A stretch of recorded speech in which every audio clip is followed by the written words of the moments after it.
안녕하십니까. 손학규입니다. 오곡이 무르익는 결실의 계절 가을, 풍성하고 넉넉한 한가위, 좋은 계절이 돌아왔습니다. 한가위에 저 풍요로운 보름달처럼 넉넉한 마음으로 즐겁고 행복한 추석을 즐기시기 바랍니다. 제 머리 색깔 보고 좀 놀라셨죠? 괜찮습니까? 이제는 염색 안 하고 있는 그대로 모습으로 살아가고자 합니다. 자, 이렇게 풍성한 가을, 또 넉넉한 보름달, 또 자연 그대로 살아가고자 하는 우리의 모습. 그런데도 불구하고 우리는 지금 여러 가지로 어려운 시절에 살고 있습니다. 안보가 위기고 경제가 어렵고 사회적으로도 불안합니다.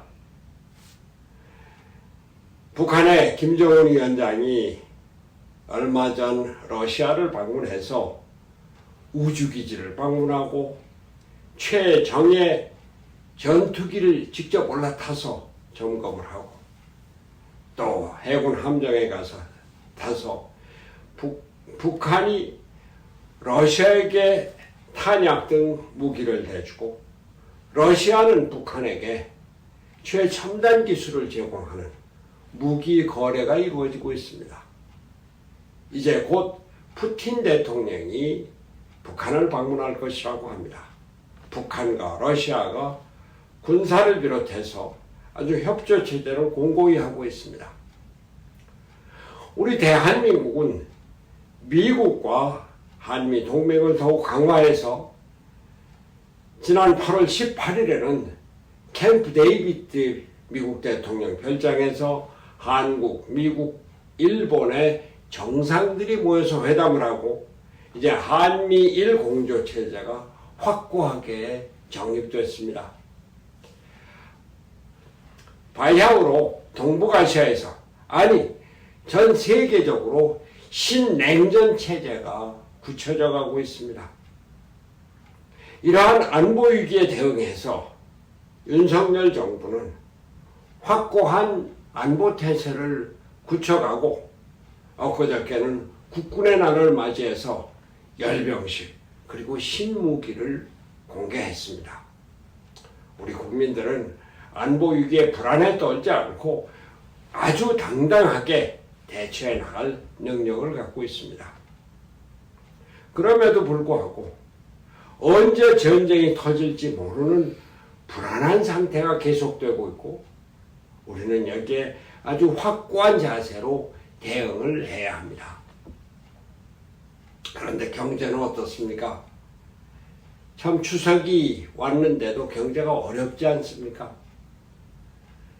물가는 오르고 주머니는 말라있고 추석상 차리기가 힘든 이러한 민생고가 우리 앞에 닥쳐 있습니다.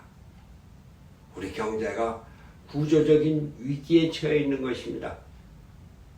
반도체가 우리나라 수출의 25%를 차지하는데 이게 자꾸 떨어지고 있죠. 미국과 중국의 대결이 우리나라 반도체뿐만이 아니라 전기차, 2차 전지, 바이오 등 첨단 기술 산업의 위기로 다가오고 있는 것입니다. 우리나라 내년도 예산이 2.8% 증가했는데 물가 상승률을 감안하면 예산이 축소된 겁니다. 국가 부채 늘어나죠. 가계 부채 늘어나죠.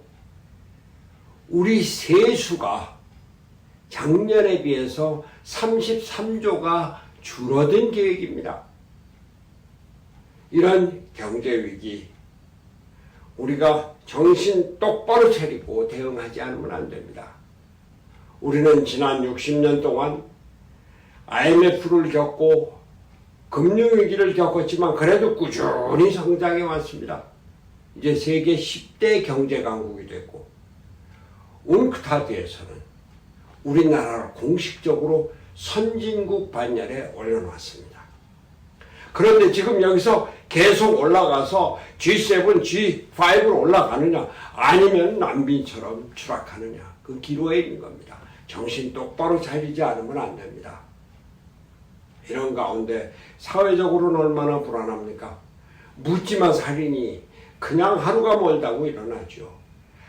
민생고 가난에 찌들어서 자살하는 사람들이 늘어나죠. 젊은 사람들 또 제조업의 일자리는 줄어들고 있죠. 이런 안보위기, 경제적인 어려움, 사회적인 불안 이것을 해결해 나가야 될 것이 정치입니다. 그런데 우리나라 정치 여러분들 어떻습니까? 신문을 보지 않겠다고 하는 분들이 늘어나죠. 방송 뉴스 시간에 채널을 돌리는 분들이 늘어나죠. 정치는 온갖 싸움판이고 극한 대결로만 나가고 있습니다. 제1야당의 대표가 사법 리스크를 회피하고자 무기한 단식을 한다고. 또 제1야당에 대한 체포 동의서가 법원에서 날라오고 국회는 그것을 통과시켰습니다. 그걸 또 법원에서는 기각했습니다. 이 나라 정치가 계속 무한정 극한 대결로만 나가고 있습니다. 여러분들 기억하시죠?